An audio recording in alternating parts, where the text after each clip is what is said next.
Hello, welcome back to Womiba Finance channel. It's been a long time and I'm so sorry if you didn't see my video often this week. It's because of unforeseen circumstances which I have addressed in my live video about how to go to Canada. Please just watch the latest live video. You can see where I address it, but today I'll be telling you about Malta single permit work visa. This is what I'll be talking about today, because there's a problem about Malta and there are things that they are focused on that you must meet. So the requirements must be bang on. So with Malta, even their seasonal work permits are only open for New Zealanders and Australia. But single permit work visa are open for America, for Africa, and anywhere around the world. Anybody can actually, apply for that if you have a job by Maltese employer. Okay, what do I mean? What do I mean by Maltese employer? Number one, Maltese employer is a job owner. Will I say? I don't know whether I'm using the English is correct. Is the person we call a Maltese employer. Someone maybe that owns a company that is a Maltese national or citizen that is recruiting migrants, because there should be employment certification that they need to have, just like Canada have their own LEMIA.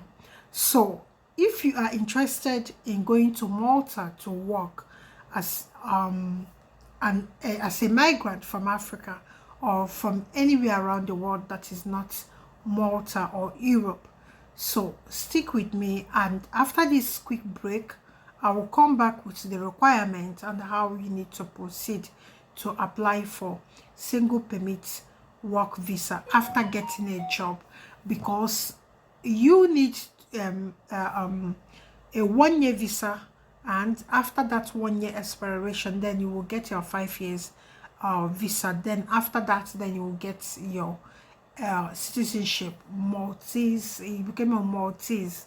If he's not Malta Guinness, he became a Maltese.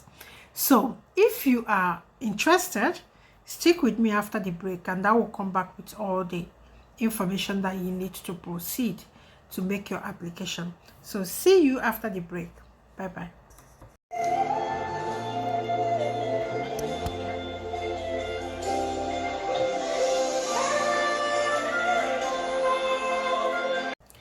Hello guys, one thing about Malta and one thing they focus on so well is the accommodation. Okay, because Malta is a very small country, accommodation is a big issue. They want you to have accommodation for not less than 90 days before you arrive in their airports. So what do I mean by this? Malta, once you get a job, you proceed to get your visa, to apply for your visa. Before you buy your ticket, you have to already gotten accommodation, and there are many things that you need to do to be able to get accommodation in Malta. You have to have employment contract, which you already have, and your visa. Okay, let's proceed on how to get the house or the accommodation. You can Google, because Malta is Malta has English language as their official language. So most of the African countries have the same English as I think part of Cameroon has it, and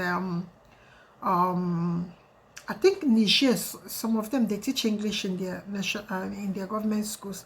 But I don't know about, I think Congo is a French colony, and Gabon, they are all French colony, and they have French as their official language. So, but other Western Africa and South African countries that have English as their official language should go to internet and look for accommodation in Malta, many things will come up in your Google search, and you start speaking to the landlord by email. When you will pay for the accommodation, the landlord will be able to give you a proof online, or the estate agents. So if you are in WTP, or if you've not joined WTP, check the link in the description box or the first comment in the comment section here.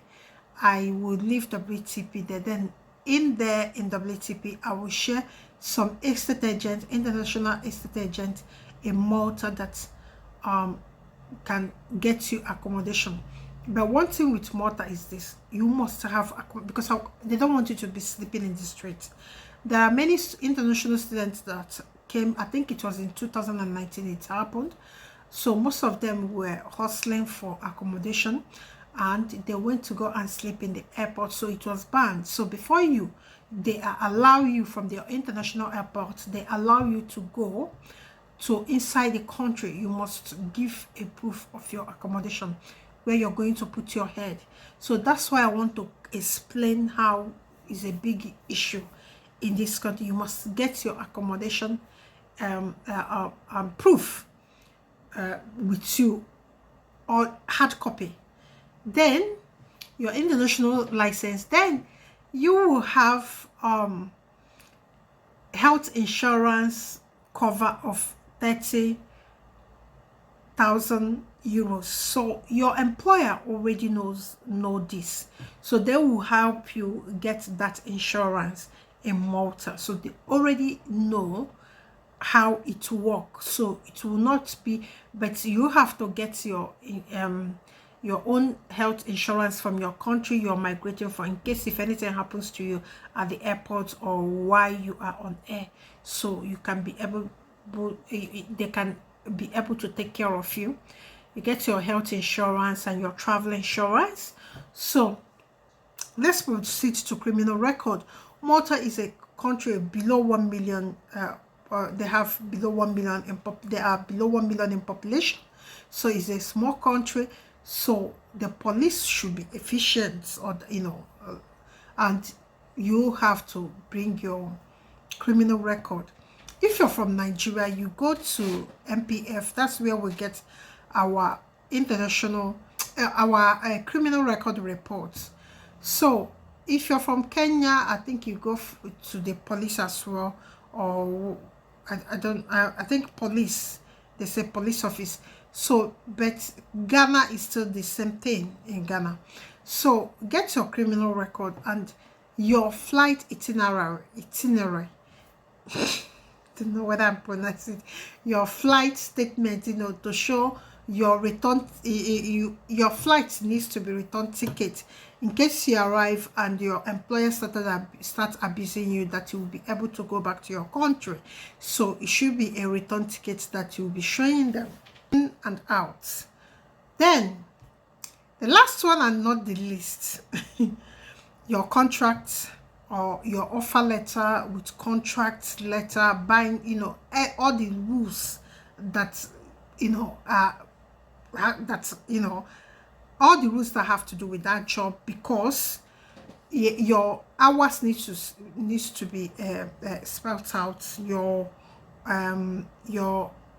The amount you get per annum needs to be spelled out, so that you know what you are getting. You know whether you can be able to pay your accommodation, or if you're coming with family, you know whether it can be enough to take care of your family.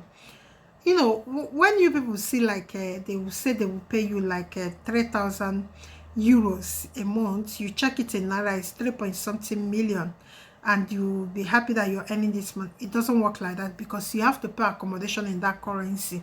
So these are the issues that you people should be have at the back of your mind once you start checking the amounts in your local naira. And another thing is this: the expenses as a person, you need to do that in that currency. So it's not really the amount that you're being paid that's after the bills that you take home. So have this at the back of your mind. So another thing I want to say is this: it's only 5 years. Malta, the processing of this visa only take 5 working days. And if it doesn't, if it takes more than, maybe there's a public holiday and there are issues, because Malta pride itself as a country with faster immigration solution. So this is it. So when you get, the first thing you have to start doing today is to apply for job, get the job, do your interview, then apply for your visa. Once you're done with your visa and all that, the next thing is to get your accommodation, get your itinerary. Then the next thing is to book your flight and start coming. So I hope to see you in Europe next year, which is 2024, because I will be in Italy and Malta. So I hope to see you, and these are the only requirements you need. So Malta is one of the easiest place to get work permits if you know what you are doing. So I will be stopping here, and if you have any question, ask in the comment section, or you can come to WTP and ask your question. The link is in the description box. So I hope to see you soon. So bye bye from me.